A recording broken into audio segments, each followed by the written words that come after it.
everything begins with a decision. Each day, the sun makes its way over the horizon. It illuminates a simple but powerful truth. We are the deciders of our own fate, which road to travel, and I believe that to be the greatest privilege, the greatest opportunity of all. The idea that we're afforded the agency to live life on our own terms.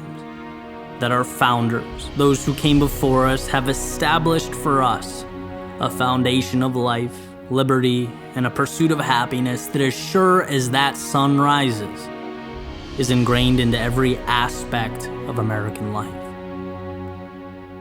But like all things, you can become so accustomed to having them, so familiarized, that you forget to see them. Similar to that saying, a fish has no idea it's swimming in water, it's been there its entire existence.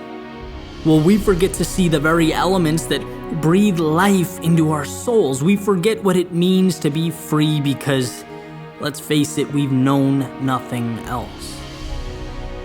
But see, human beings are not perfect. Organizations are certainly not perfect. Nations are not perfect. But perfect is not an obtainable human goal. We weren't tasked with perfection.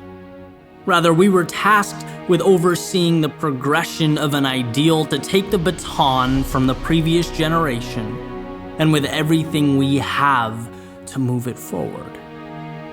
And when we look back, we see a rocky path to the present day, a path that began with escaping the grasp of tyranny to start anew, suggesting that all men were created equal and that no person or group could take that away.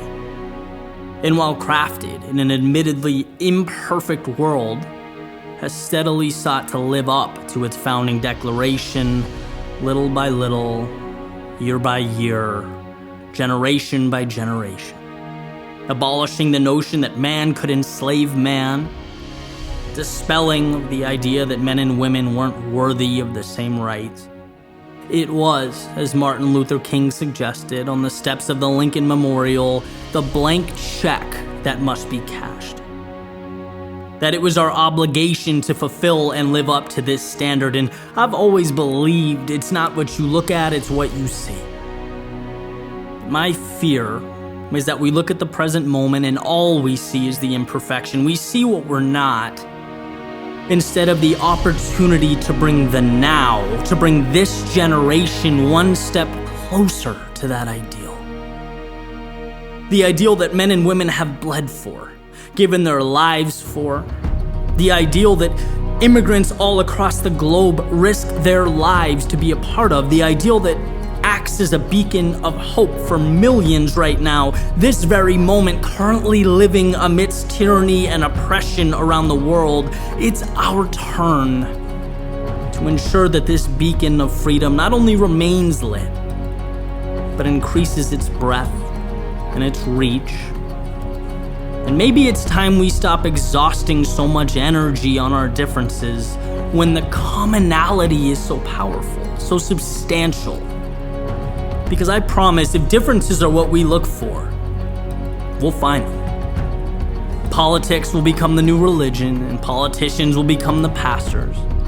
A person's background or skin color will become the lens through which we view fellow Americans. And to the pure delight of evil and dictators around the world, we become the first generation, within the context of this beautiful 250-year experiment, to step away from the American dream and not towards it. That same Martin Luther King, who spoke of the check to be cashed, also stated that we may have come here on different ships from every corner of the earth, but we are in this together now. And I'm by no means suggesting that we shouldn't have differences. Differences are beautiful. Varying viewpoints are the crux of a free society. I'm suggesting that we remember how small those differences are in comparison to what we have in common, how insignificant with regard to the task that's been laid out before us as Americans. It's our turn, and that means something.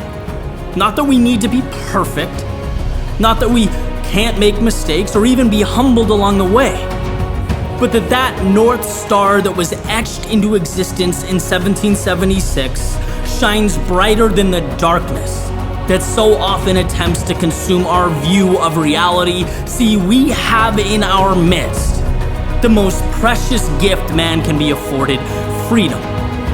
And with that freedom, my hope is that we find the courage to stand under its banner, to choose to protect it, and not be misled by senseless faction or differences in ideology, politics, religion, but that we create an opportunity years from now to tell our grandchildren that, sure, this was a rough stretch. We were tested. We had our differences and disagreements. Maybe for a brief period of time, we even lost our way, as people do, as families do, and as nations do. But in typical American fashion, we found it.